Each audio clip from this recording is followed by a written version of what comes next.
एक minute.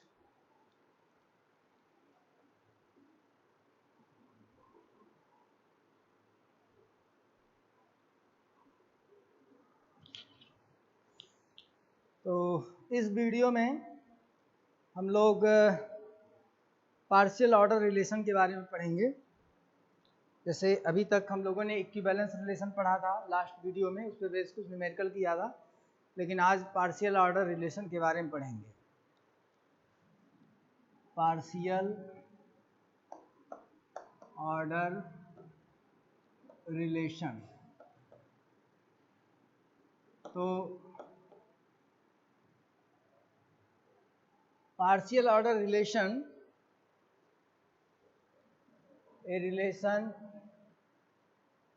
capital R is partial order relation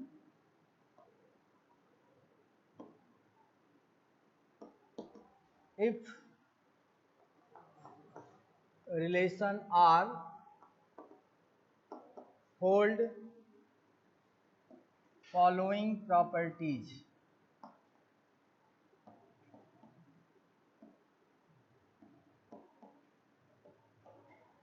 कौन कौन सी प्रॉपर्टीज हैं? Reflexive, antisymmetric and transitive.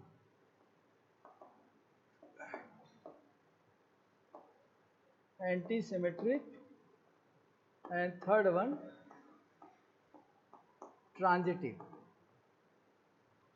तो रिफ्लेक्स, जैसे आपने इक्विवेलेंस रिलेशन में पढ़ा था कि अगर रिलेशन रिफ्लेक्सिव, सिमेट्रिक और ट्रांजिटिव तीन प्रॉपर्टी होल्ड करती है, वहाँ रिफ्लेक्सिव, सिमेट्रिक और ट्रांजिटिव है। यहाँ रिफ्लेक्सिव ट्रांजिटिव तो सेम है, बट सिमेट्रिक की जगह पे एंटी सिमेट्रिक है। तो अगर ये तीन प्रॉपर्टी होल्ड करता है तो रिलेशन आपका पार्शियल ऑर्डर कहा जाएगा। रिफ्लेक्सिव का मतलब होता है कि ए आर ए होना चाहिए for all A belongs to set S. अगर सेट यस हमने लिया है कि partial order capital R on set S is, मैंने यहाँ सेट मेंशन कर दिया और वही सेट से बिलोंग एलिमेंट है। एंटी सिमेट्रिक में A R B and B R A, अगर ए आर बी और बी आर ए दोनों एग्जिस्ट कर रहा है तो निश्चित तौर पे ए और बी इक्वल होना चाहिए। ये एंटी सिमेट्रिक की पहचान है। ट्रांजिटिव में है A R B and B R C implies that A R C, मतलब अगर A का B से रिलेशन है, B का C से, तो A का C से भी होगा। ये ट्रांजिटिव होता है। तो रिफ्लेक्सिव, एंटी सिमेट्रिक और ट्रांजिटिव, ये तीन प्रॉपर्टी अगर कोई रिलेशन होल्ड करता है तो उस रिलेशन को हम लोग पार्शियल ऑर्डर रिलेशन कहते हैं। और रिलेशन, ये जो रिलेशन कैपिटल आर है, relation capital R together with set yes is known as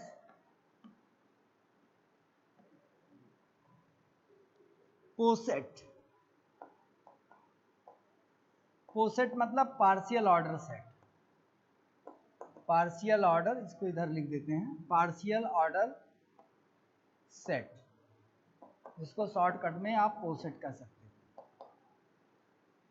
हैं। And it is denoted bye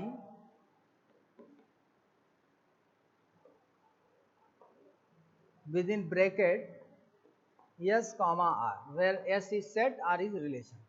तो पार्शियल ऑर्डर सेट को हम इस तरीके से डिनोट करते हैं। पार्शियल ऑर्डर रिलेशन जहाँ पे आर पार्शियल ऑर्डर रिलेशन है और ये सेट रिलेशन आर इसी सेट पे बेस्ड ऑन है, तो पार्शियल ऑर्डर रिलेशन कहा जाएगा ये। इसके बाद अब ये तीन प्रॉपर्टी आप लोग ध्यान में जरूर रखिएगा, रिफ्लेक्सिव, एंटी सिमेट्रिक और ट्रांजिटिव। जहाँ तक उसकी बात है इक्विवेलेंस रिलेशन की, तो उसमें रिफ्लेक्सिव, सिमेट्रिक और ट्रांजिटिव था, दोनों में कन्फ्यूजन रहता है। तो शॉर्टकट में आप यहाँ पे याद कर सकते हैं RAT, रैट, रैट मीन्स चूहा जानते हैं आप लोग, तो रैट शॉर्टकट में याद कर लीजिए तो याद करने में आसानी रहेगी। और इक्विवेलेंस रिलेशन में, इक्विवेलेंस रिलेशन, बैलेंस रिलेशन, वहाँ पे रिफ्लेक्सिव, सिमेट्रिक एंड ट्रांजिटिव था, RST याद कर लीजिए तो दोनों में कंफ्यूजन थोड़ा कम रहेगा। तो ये ध्यान रखिएगा आप लोग, एक में RAT है, रिफ्लेक्सिव एंटी सिमेट्रिक ट्रांजिटिव, और दूसरे में रिफ्लेक्सिव, सिमेट्रिक और ट्रांजिटिव है। इसी पे बेस एक क्वेश्चन कर लेते हैं। क्वेश्चन है, तो ये आप लोगों को समझ में आ गया होगा उम्मीद कर रहा हूँ। अब इसी पे एक न्यूमेरिकल हम बता दे रहे हैं, ये डिटेल में आप पढ़ेंगे जब आपको लैटिसेस पढ़ाया जाएगा, दूसरी यूनिट में है वो, नेक्स्ट 3rd यूनिट में आई थिंक है वो, तो वहाँ पे पढ़ाया जाएगा ये डिटेल में। ये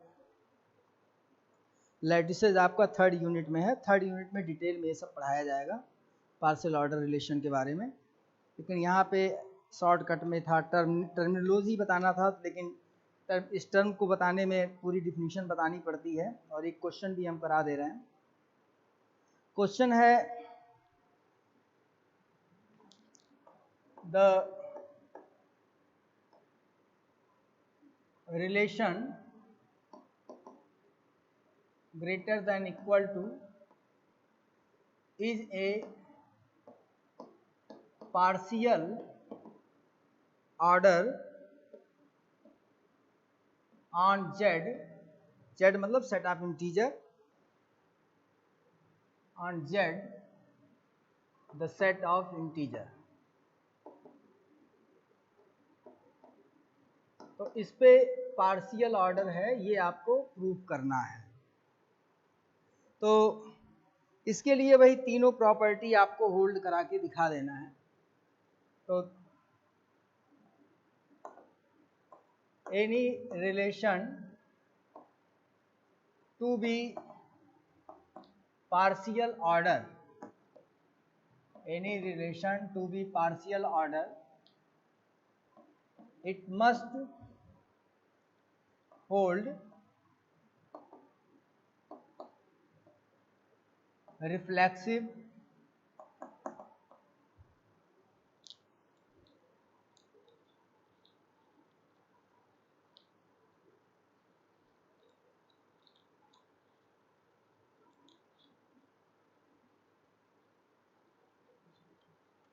it must hold reflexive, anti-symmetric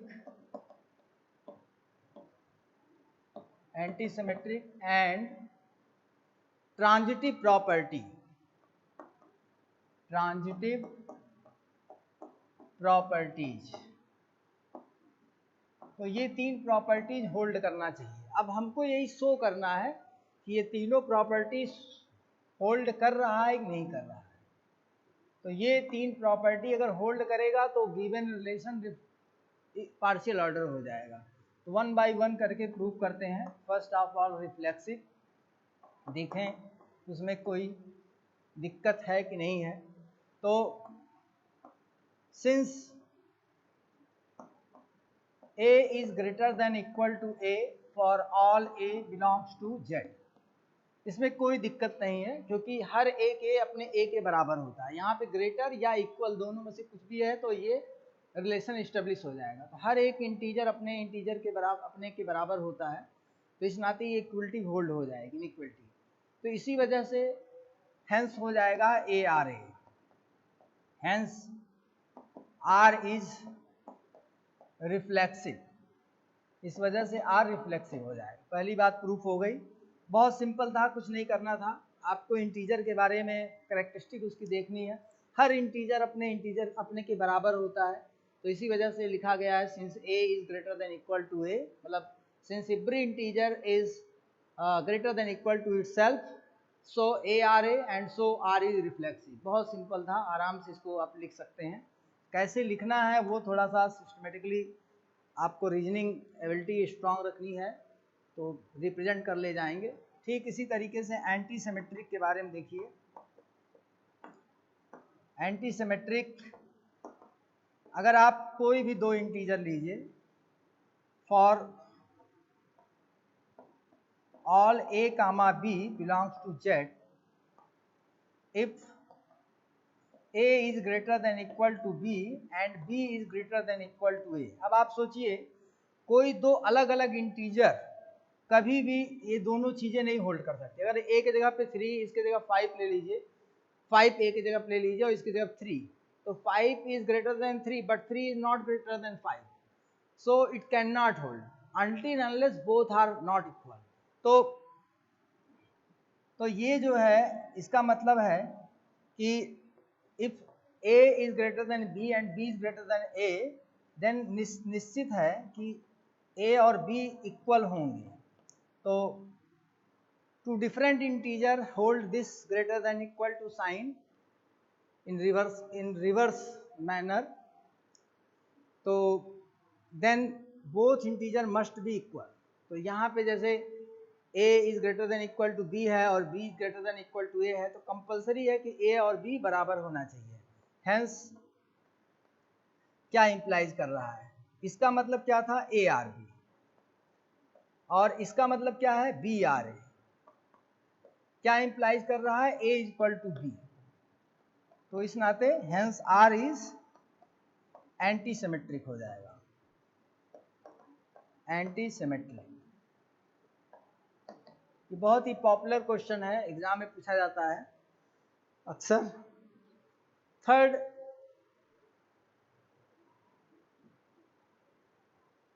third जो प्रॉपर्टी है वो है ट्रांजिटिव, उसके बारे में देख लेते हैं। अब अगर आप देखें, if a is greater than equal to b and b is greater than equal to c, then a is also greater than equal to c। भाई अगर यहाँ 3 है, 5 है, यहाँ पे 3 है और यहाँ पे c का मतलब 1 है, 5 3 से बड़ा है, 3 1 से बड़ा है, तो 5 1 से भी बड़ा है, कहीं उसमें कोई संशय नहीं है। तो ऐसे ही एग्जाम्पल लेके आप अपनी तर्क को स्ट्रॉन्ग कर सकते हैं, प्रूफ मतलब वेरीफाई कर सकते हैं। हेंस क्या हुआ इसका मतलब, hence A R B and, इसका मतलब ए आर बी ही होता है, एंड इसका मतलब बी आर सी हो जाएगा, और implies that A R C हो जाएगा। Hence R is transitive, R क्या हो गया, ट्रांजिटिव हो गया। हेंस since given relation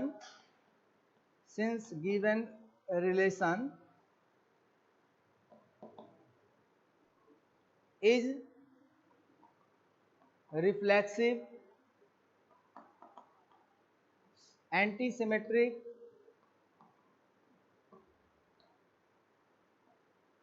and transitive, hence R is partial order relation. तो इस तरीके से आर को आपने पार्शियल ऑर्डर रिलेशन प्रूव कर दिया। मान लीजिए कहा जाता प्रूव करने को कि प्रूव दैट जेड सेट पहले लिखना है और रिलेशन की वैल्यू बाद में लिखना है, इज कोसेट, तो वो भी आप लिख सकते हैं, क्योंकि आपने बोल दिया कि since set Z on relation, नहीं, सिंस दिस रिलेशन, ध्यान दीजिएगा, सुनिएगा, this relation greater than equal to on set of integer is partial order, so Z comma this greater than equal to sign is poset. तो sentence के बारे में ध्यान दीजिए, फिर से मैं रिपीट कर रहा हूं, since this relation means this greater than equal to relation on set of integer z is partial order, so this representation is coset, क्योंकि ये एक रिप्रेजेंटेशन ही है, partial order along with set, partial order set इसी नाते कहा जाता है, P for partial, O for order, set set. तो सेट यह रिलेशन इस सेट पे पार्शियल ऑर्डर है, इस नाते इसको हम पार्शियल ऑर्डर सेट कहते हैं। कुछ खास उसमें नहीं है, सेट है, रिलेशन और सेट दोनों को एक साथ बोल दिया गया है, इसी नाते पार्शियल ऑर्डर सेट बोला जाता है। तो ये एक एग्जाम्पल था। इसी तरीके से 15 मिनट का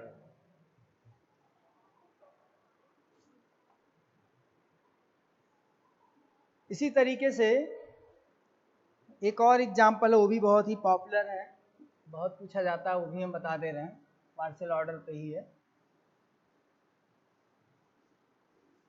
तो इस क्वेश्चन में बहुत सिंपल था।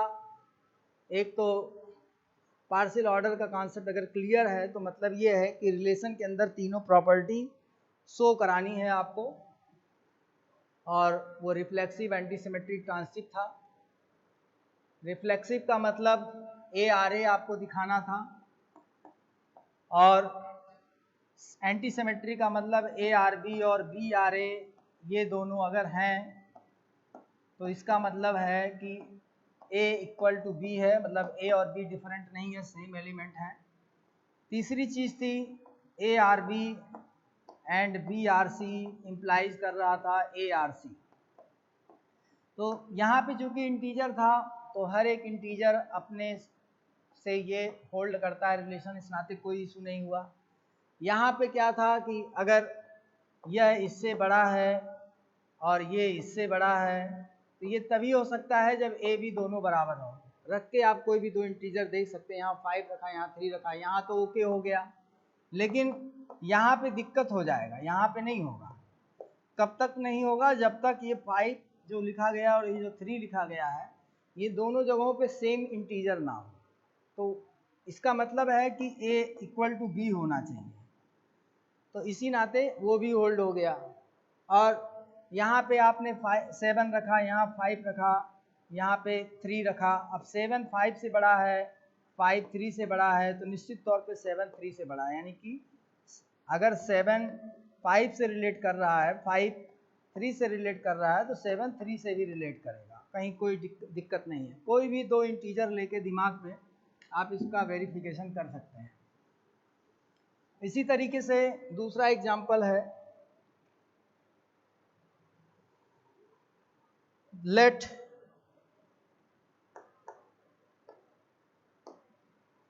divisibility sign be the divides relation R on a set capital N of natural number, या इसमें खैर पॉजिटिव इंटीजर लिखा है जो कि एक ही बात है, of natural number. Positive integer भी लेंगे तो भी वही बात निकलेगी। That is for all a comma b belongs to n a upon b implies that b is equal to ka for some integer small k. Prove that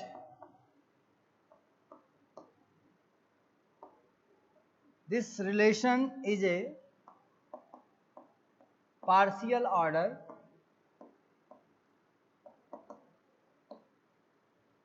on set n। तो ये भी बहुत सिंपल है, लेकिन थोड़ा सा ध्यान रखिएगा इसमें कि यहाँ पे जनरली हम लोग जैसे लिखते हैं 6 डिवाइड बाई 3 इक्वल टू 2, यहाँ पे उल्टा है। यहाँ पे ये इधर वाला नंबर डिवाइड करता है इसको, ठीक है। इस नोटेशन में ये ध्यान रखना है कि 3 डिवाइड 6, क्योंकि डिवाइड्स लिखा है वहाँ, प्रोनाउंसिएशन देखिए डिवाइड्स, तो this number divide this one, तो ये नहीं चलेगा, ये गलत है। ये यूजुअल मैथमेटिक्स में आप ऐसे करते हैं, लेकिन यहाँ पे जो इसका मतलब है this number divide this number, ये जरूर ध्यान रखिएगा।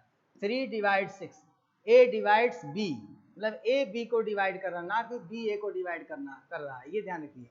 इसी नाते बी इक्वल टू के लिखा गया है, ठीक है, कि बी जो है के ए का इंटीग्रल मल्टीपल है, जहां इसी नाते बी इक्वल टू के लिखा गया है। ए बी जो है ए का के टाइम्स है, वेयर के इज इंटीजर। तो वही बातें हैं, आप फिर लिखोगे प्रूफ में कि this relation to be partial order it must hold reflexive, symmetric, anti symmetric and transitive property. So one by one हम प्रूव करके दिखाएंगे। इस लाइन को हम लिख नहीं रहे हैं क्योंकि पिछली क्वेश्चन में हम लिखे थे कि this relation to be partial order must hold three properties, reflexive, antisymmetric and transitive. तो वन बाय वन करके हम प्रूव करते हैं। रिफ्लेक्सिव पहले देखते हैं।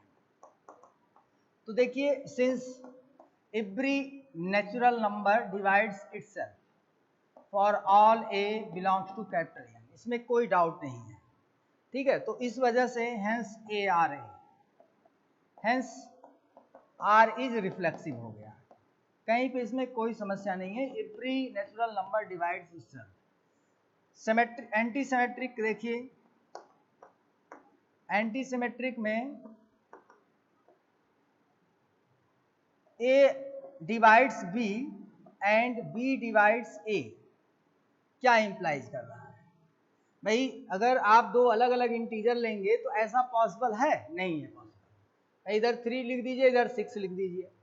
अब इधर 6 लिखें, इधर लिखें 3, 3 6 को डिवाइड कर देगा भाई। 3 ए की वैल्यू, बी की वैल्यू 6 है, इसकी वैल्यू 3 है, यहाँ पे 6 है, यहाँ पे 3 है, तो 3 6 को डिवाइड कर देगा, लेकिन 6 3 को नहीं डिवाइड कर पाएगा। तो ये तब तक नहीं हो पाएगा जब तक दोनों इक्वल ना हो, ठीक है। जब तक दोनों इक्वल ना हो तब तक ये काम नहीं हो पाएगा। तो दोनों ए बी दोनों सेम होने चाहिए भाई। 7 7 कोई प्रॉब्लम नहीं, ये 7 उठा के अब यहाँ रख दीजिए और ये 7 उठा के यहाँ रख दीजिए। तो यहाँ पे भी 7 7 को डिवाइड कर रहा है, यहाँ भी 7 7 को डिवाइड कर रहा है। अगर ए बी दोनों ही एक ही इंटीजर ले लें तो कोई समस्या नहीं आएगा इस चीज में। इस नाते ये जो है, अब आर यहाँ पे लिखे हैं, आर इज रिफ्लेक्सिव, लेकिन आर की वैल्यू क्या है? आर की वैल्यू यही है, divisibility sign. Hence this relation, यहाँ इस नाते बदल के लिख दे रहा है, इसी को डायरेक्ट कॉल कर रहे हैं, is anti symmetric, is anti symmetric. अब देखिए ट्रांजिटिव की बात। ट्रांजिटिव में क्या है कि अगर A R B, A divides B and B divides C implies that A divides C for all A, B, C belongs to natural number। क्योंकि आप एग्जाम्पल देखिए, इस चीज को जो आपने लिखा है वो सही, वो वेरीफाई कर लीजिए खुद से कि जैसे 3 है, 6 को 3 है, अगर मान लीजिए 6 को डिवाइड कर रहा है, 6 जो है 12 को डिवाइड कर रहा है, तो 3 भी 12 को डिवाइड कर देगा। 3 2 जा 6, 6 2 जा 12 एंड 3 4 जा 12, नो प्रॉब्लम। तो इस वजह से यहाँ पे कोई समस्या नहीं है, ये भी हो जाएगा। Hence this relation divisibility sign is transitive. Last में आप क्या लिखेंगे? Since this divisibility sign on set natural number is hold reflexive, symmetric, anti-symmetric,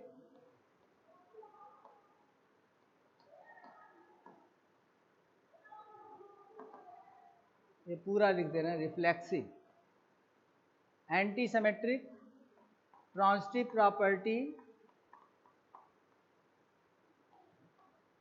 hence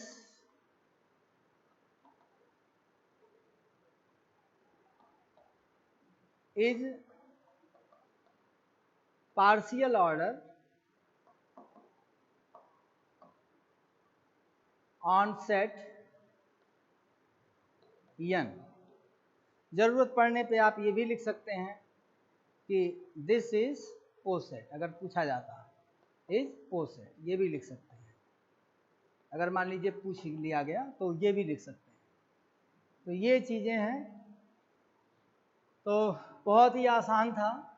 आपको इंटीजर अगर यूज़ करना आ रहा है एज एग्जाम्पल दिमाग में, अपने आर्गूमेंट को करेक्ट करने के लिए, वेरीफाई करने के लिए बहुत आसान है। Every integer divide self, so no problem. ARA या आर की वैल्यू आप चाहें तो लिख सकते हैं यहाँ पे, वही जो हमने लिखा है ये वाला साइन बना के। इसी तरीके से दो इंटीजर एक दूसरे को डिवाइड कर रहे हैं तो ये तभी संभव है जब दोनों इंटीजर सेम हो। तीसरा एक इंटीजर दूसरे को डिवाइड कर रहा है, दूसरा तीसरे डिवाइड कर रहा है, तो निश्चित तौर पे पहला भी तीसरे को डिवाइड करेगा, कहीं कोई समस्या नहीं है। तो इस तरीके से पार्शियल ऑर्डर हो गया। अब एक छोटा सा टॉपिक है equality of relation. Equality of relation एक छोटा सा टॉपिक है, उसको ऐसे बता दे रहे हैं कि मतलब कोई दो रिलेशन कब इक्वल होंगे, उसके बारे में।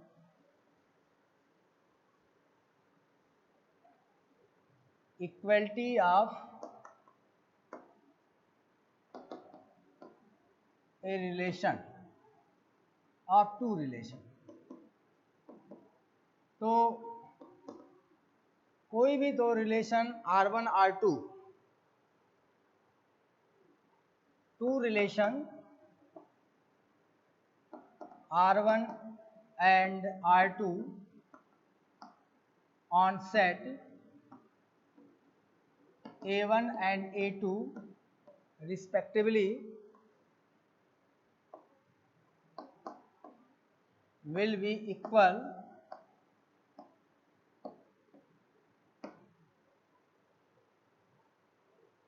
if R1 is equal to R2, A1 is equal to A2, B1 is equal to B2, sorry A1 is equal to A2, बस ये लिख दे रहे हैं, ठीक है।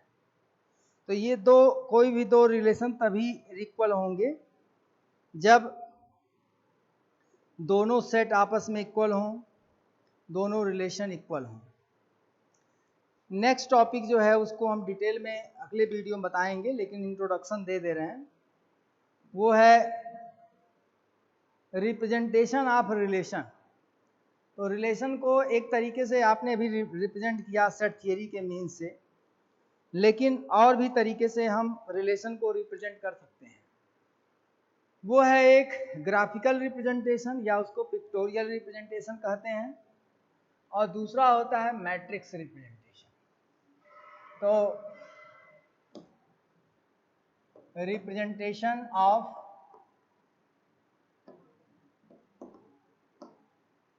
relation. So one of the way of representing relation through set theory we have already studied, but whenever asked representation of relation, then we have to represent it in another two form. First one is graphical representation. graphical representation जिसको हम लोग pictorial representation भी कहते हैं, और दूसरा है हमारा मैट्रिक्स रिप्रेजेंटेशन। हालांकि ये दोनों रिप्रेजेंटेशन हम अगले वीडियो में बताएंगे, लेकिन इसका ब्रीफ इंट्रोडक्शन हम दे रहे हैं आपको।